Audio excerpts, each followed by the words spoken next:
G'day team, Mike, Oddfellas Travels. Well, this video is another step or another phase. I mean, the changes are minuscule, I suppose you could say, but and I'm talking about the fit out of the DMax. But I think I might have mentioned before, you know, like funds are a little bit tight at the moment, so I've got to pace myself on what I do. And but this is something that I really need to get done, especially before I head away on a larger trip. But if you remember some of the canopy setup, it was fairly basic, and I plan to keep it that way. But I'm running into a few problems that I discovered on the trip away. So consequently, I'm talking about the shakedown trips. One of the main issues I run into is I didn't expect us to be having so much rain, to be honest. I mean, man, we have had a lot of rain right up the coast, and a byproduct of that is I've had a few electrical faults because, well, let's talk about it very briefly. So this is as waterproof as they come, I suppose. I don't think you'd call it a rating IP67 or whatever it is, but it's relatively waterproof. I know that that's rated for being in the weather. These I generally close up when I'm not using them, but I did have this one, this line here, well, not this actual one because this is the new pump that I'll show in a minute, but this was to my other pump, which shorted out, not via here, but via the pump itself. I think I must have knocked the switch. It damaged the switch and it caused the short. So the pump died, and I used to leave that plugged in, but I blew two fuses on here in the heavy rain, and I thought I might get away with it, but it was all, you know, testing and shakedown. So that's where that's at. But I've got a bit of a dodgy, that's a waterproof switch supposedly. It's a bit of a dodgy switch, bit of a dodgy wiring setup, if you can see there. I mean, you know, to be honest, taking away my solar setup, but the wiring is, and this is the wiring for the new pump, that's only wrapped up because I had an extra length of cable that I wanted to set up. I don't like these fuse holders, to be honest. I've melted a couple, but it was all I had at hand at the time, and that's the new pump that I'll show you really soon. But it is a bit dodgy and probably not as weatherproof as we'd need it to be, but that was just that's just a temporary setup. And like I say, I'll let the motorbike go past, but like I say, it's all about shakedown, and I'm just doing everything as cheaply as possible until I can decide on what I want. I still haven't made up my mind whether I'm going to go to a tub cover or whether I'm going to go to a full canopy. I'm still leaning towards a full canopy, purely simply because it gives me better access from the side. And I'm only short. I mean, I'm only 5 foot. What am I? 5'4", I think. 164 centimeters, 167. I can't remember. But in old terms, 5'4". So, or just over. So I'm not a real tall fella. And I struggle to, you know, if we have a look on the side here, you know, that tub side is already up to my titties, up to my chest. So I can't lean over and reach the bottom of the tub. So if I was to put a tub canopy on, I'm still going to have that issue. But in thinking a bit, in giving thought to that, once I put a tub canopy on, I would put some drawers in. And I figured if I put a couple of deep drawers in, I wouldn't have to lean far. But the issue is, it's still getting into the center there, and it really grinds my gears at the moment. If something falls down the center, I have to use, I've got one of those long flexi grab things that I use to try and pull anything out that's falling into the guts. Sometimes I pull the fridge forward and something will fall in there, the bucket or whatever, and it's a pain in the ass, to be honest. So if I was to put a full canopy, canopy tray on, it would give me that access because it would be a bit lower, so I'd get the access I need. I could have it set up, you know, coming out from the side, which would work better for me. I'd probably go to an upright fridge, and the other big feature is obviously when you have a tub tray, you have that big slide out drawer underneath, and for me that's going to be a real win, because I always struggle where to put my bit of recovery gear, my tools, and the barbecue, the small flat pack fire pit, things like that. I struggle where I'm going to put those, and it gives me the opportunity to put heavier stuff like that at the front of the tray and get it over the axles, because I'm really not a big fan of having anything heavy further back than the rear shackle mounts for the rear springs on the rear axles. And that was the way that I pretty much built the 76 series up. So anything really heavy really didn't come much further back. I've got an alternative power supply, because admittedly I probably wouldn't have done this again if I'd known then what I know now, but I'm not happy with using all these charge points that are built in the battery box. It's very weather dependent, and where do I sit stuff? I thought about putting a tray with fixtures on there for my camera gear, but then it's always exposed. So I've chosen an alternative for that we're going to set up or put in place today. I've also going to get away from this system. I'm going to I'll lay the gear out shortly that we'll see, and I'm going to mount a sealed electrical box, because it's going to contain switches, which is fine, but it's going to contain a small switch rack as well. And the only problem with that is if I blow a fuse, I can't actually see which fuse is blown without actually having to take the lid off. So I may, depending on how long I have this set up, I may end up just making my own Perspex cover, and I may even just make it into a lid that folds out with a rubber seal on it. But we'll see about that. I don't know how long I'm going to have this particular setup. It may change in the next couple of months. It may not change for 12 months. So depending on how that goes, depends how far I go with this. Okay, so let's get on with the first little mod. So there's the little power alternative I'm going to do on the front for charging my camera gear and other things. The mount for my Garman Overlander, I'll be glad to have that back on board. Oh, while I'm here, I'll just walk around. So I've changed the pump. Pump died. I've bought a new pump. I assume these things are waterproof. The two wire outlets are facing down, and they're surrounded by a rubber grommet. So that's a little RV pump. All the gear, basically electrical guys, I've been buying for my last two builds. Apart from a couple of things I've been buying from Perth Pro Automotive, and my experience is they only stock good products. So I tend to buy, you pay a little bit more, but poor man pays twice. And with electrical stuff, I don't want dodgy electrical stuff.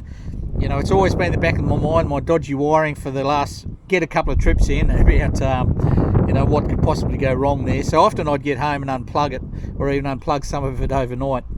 So there's new pump. I've changed it a little bit. I've still got the 60 litre bladder.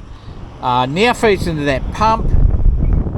It's still coming out of, still using the 12 volt cigarette lighter plug, but that's going to go onto a switch, so I can switch on and off as needed. I've just used, the old hose fittings. They seem to work fine, but once the tub goes on, it'll be a completely different solution with proper water supply fittings.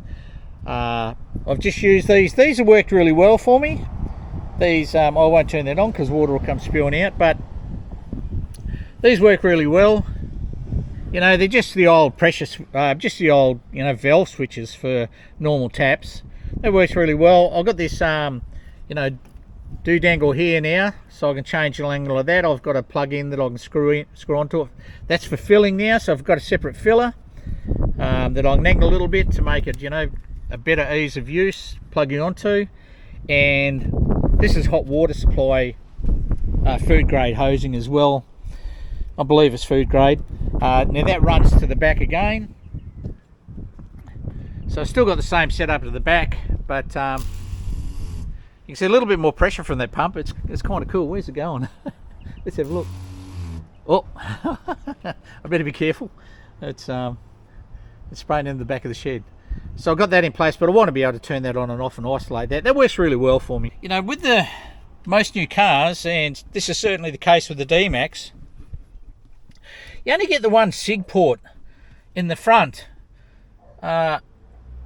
which I need the SIG port for the Garman Overlander. I thought about hard wiring, you know, the power supply at one stage, but I'm really not into that sort of thing.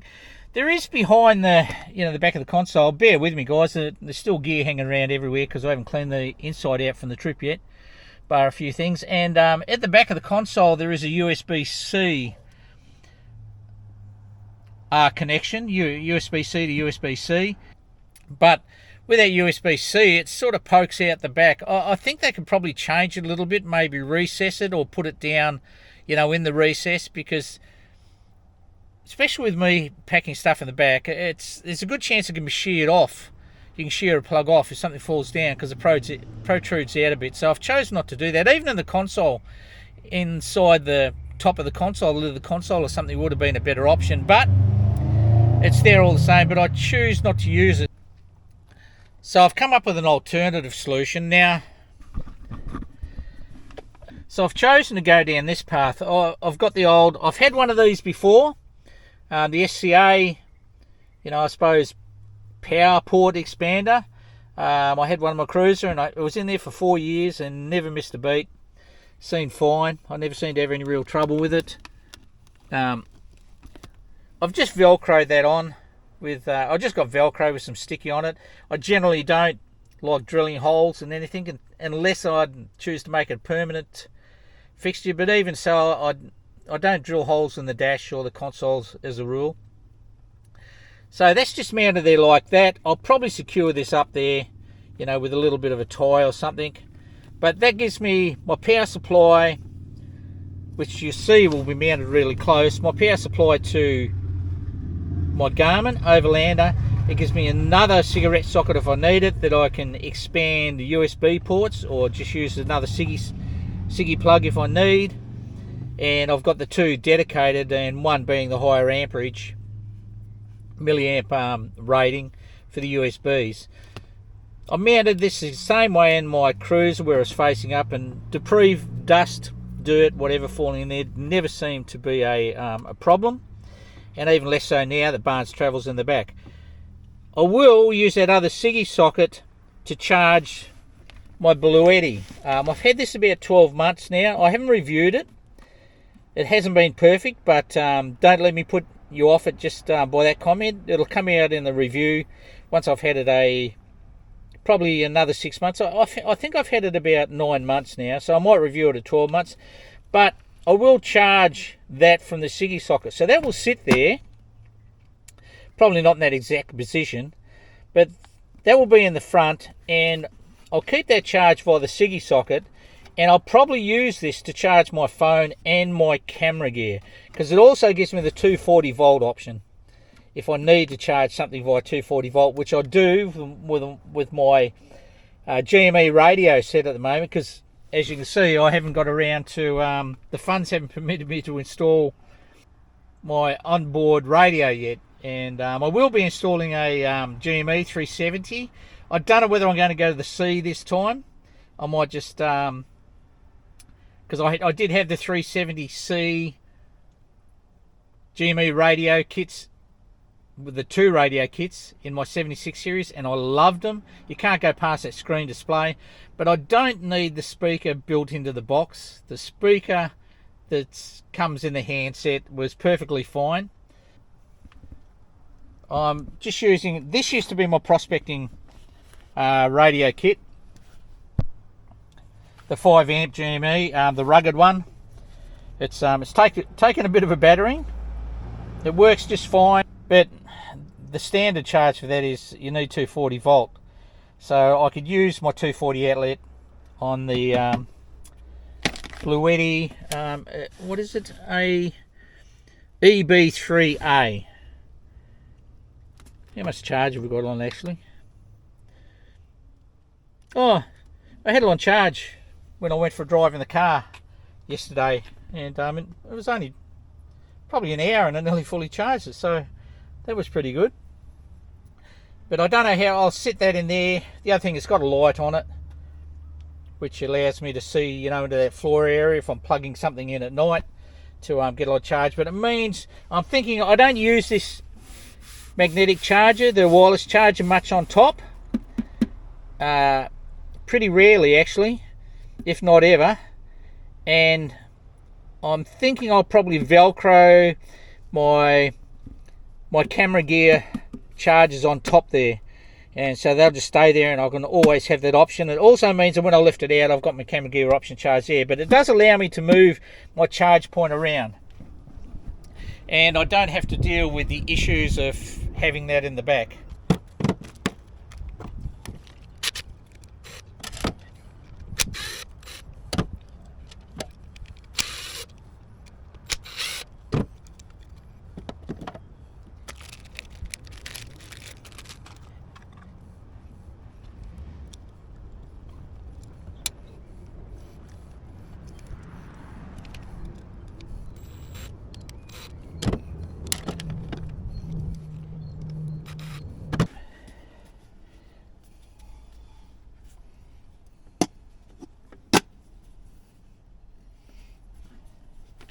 I've gone with the RAM mount.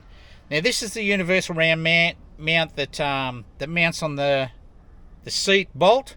I wouldn't recommend it for anything too heavy, although I did run a 7-inch screen iPad, I think, on it at the time in my previous DMax. I had 3 screens. I had GPSs and God knows what everywhere, and it was just overkill. It was people who liked it to flying a light aircraft. But that was my first real build for touring, and I didn't learn a lot of lessons from that, bar the interior setup when I come to the 76. But I still went way overboard with a number of things, and I've learned lessons from that now. But so I'm going with the RAM mount.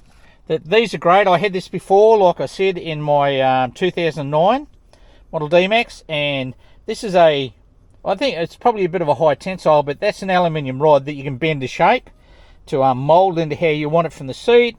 It has this cover, if you haven't seen one before, and you can buy these adapters, but I actually have got I got the Garman adapter, where you take off the plate that is used to mount on the windscreen, because like I said, the angle on this windscreen, you know, you mount something there, and for me, there's nowhere I can get it where I'm happy with the, you know, the view. It just blocks my view everywhere. So you mount this with another bracket. This goes onto one of the bolts on the seat, and I'll probably bolt on the inside one as I did my DMax, and I had the screen sort of in about here, out of the way, and still enough room for a passenger to sit in here. And in fact, you could swing it around with the RAM mount where the passenger could view what was going on.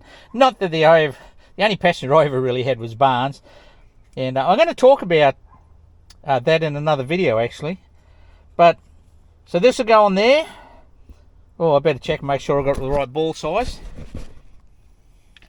Let's spin it off. I'm sure it was 1 inch. Let's have a look. I love this RAM mount system. You know, they have great, fantastic systems. I use them a lot. So that goes on there. We can this rod will actually go in there, but I won't fit this rod in here. I'll fit the mount until I bend this into shape to see what sort of shape I want it to be. So I'll get that done, and then we'll come back on video. Well, we've no sooner turned the camera off and we run into the first glitch. I didn't realise, but the DMax, and now I don't know what vehicles this applies to, but now they have this special, how's your dad? Special nut with like this, like an anti-theft thing, and so this will go on the other side, over on the other one, of course, but it'll be mounted like this. But I'm not sure whether I've got a how's your dad that's going to allow me to undo that, and I don't see any other bolts there that I could use, and I certainly ain't drilling holes. Well, I've got to tell you guys, it was one of the fiddliest jobs I've ever done. I reckon it took me 40 minutes. I'll show you. And it's still not 100% tight, but it's tight enough. But just to get that screw in there done up. Oh, so fiddly. It was one of those situations where the Allen key was just a little bit too long and there wasn't quite enough space to get the socket or spanner underneath. I'm going to try and give it up another turn because I'm still not super happy with it. It's tight and it's a lock nut, but it's still got just a little bit of movement. But I figure the seat will be slid forward to lock it in a bit, so it might be all right. It's secure enough. I'll try that anyway because, geez, that was one of the hardest jobs I've done for a long time. Let's see if we can't get this finished before dark. What is the time? Oh, I don't know, but geez, took a while. Anyway, let's get on with it. We're going to tell you guys that was far more difficult than it should have been. Should have been a 50-minute job, but I'm not happy with the way it's clamped down the bottom. I'm going to have to come up with an alternative. I may need to go into one of the fit-out shops and see if they have a spanner to do that. But I suppose there's a reason they've got those bolts in the seats in a certain way. Yeah, I'm thinking the other option might be is well, that also makes it difficult to mount those fire extinguisher brackets as well. So anyway, she's in. It's not the position that I really wanted. I mean, it's all right to work. The position's fine, but she's pretty sturdy. Position's fine, but I would like to further forward, but it interfered with this. And the other problem is it really makes it very difficult for someone to sit in the front. So I'm going to have to make some changes, but I have to have that so it's wedged up against the seat like that at the moment, purely and simply because that bracket on the bottom isn't holding as well as what I hope. And if I don't have it, you know, situated like that, it gets way too wobbly. I mean, these always did in my DMax as well. In my 2009, I had exactly the same setup, but I had it running more along here and up somehow. Maybe it was over there more. Maybe that's what I need to do. Maybe I need to push it over there a bit, but I don't want it too far away. I can just glance down at it easily there. You know, even in my 2009, these arms, they tend to wobble a little bit, especially on corrugations. But, you know, I don't expect to be roaring along at 80 kilometres an hour. When, why isn't that door closing? That's better. At 80 kilometres an hour. And looking at this as well. But anyway, here she is, the mighty Overlander. I had the HX1 in my 2009 DMax, and as good as the maps are, I mean, nothing's better than HEMA nothing's better than HEMA Maxes, but I got to tell you, that HX1 and even the HX2, I tried the HX2, think it might have the bugs, but they're as buggy as hell. The maps are fantastic. They're slow to scroll. Mine used to reboot. It wouldn't redraw the maps sometimes properly if you didn't have internet connection, and even though, you know, even the downloaded maps, it just didn't. I don't know what it was, but their technology lets them down. You know, it's the best mapping I think you'll get in the world, but the technology of their device lets them down. They need to do something about it, because personally I think they even themselves, they realise that, because I'm pretty sure you can buy these Overlanders off of their website, and you know, and actually on my tablet I run HEMA maps on my tablet, HEMA Explorer maps or whatever on my tablet, but they're not great for breadcrumbing.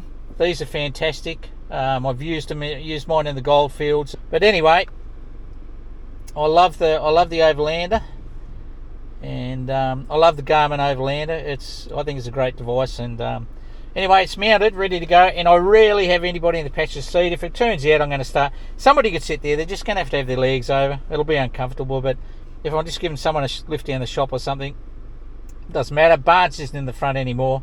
And as you can see, I haven't really got the front seat set up for somebody to sit in anyway. You know, I've got one of these, Drifter Stockton actually, surprise, surprise. But I've got one of these set up in the front seat to throw my gear in, you know, my radio and stuff like that. It's a bit of a mess at the moment because I've been away, of course. And I use, like I suppose most people these days, I use just Google Maps with the Android, what do they call it? Android, whatever the Android bloody interface is, where you can have your phone on your screen. But anyway, guys, that's I'm gonna have to start the video again tomorrow because I burnt so much time trying to get this installed. It was a nightmare. So I'm just going to go for a test drive now and make sure she's sort of okay. Seems pretty sturdy there. I think it's going to be good. I've got my new power supply in, so I just got to tidy the cables up, but you can see there that you know, I've got my power supply now that gives me enough ports to utilise. It's down there out of the way. I'll tuck those cables away and tidy that up. That's just velcroed on. And I've got my Blue Eddy down there. That is now my charging station. This might end up being the only install in this video. The install of the switches and that in the back may be another video now, because all of this has taken so long. It's just incredible. And the rain's coming in too, and it's getting dark. I don't mind working in the dark with the lights, but the rain, it pisses me off. Oh, every time I go to do something, it rains. If you wanted to rain in your place, guys, send me a message, say, come around and do an install on your vehicle, old fella, and guarantee you'll get some bloody rain.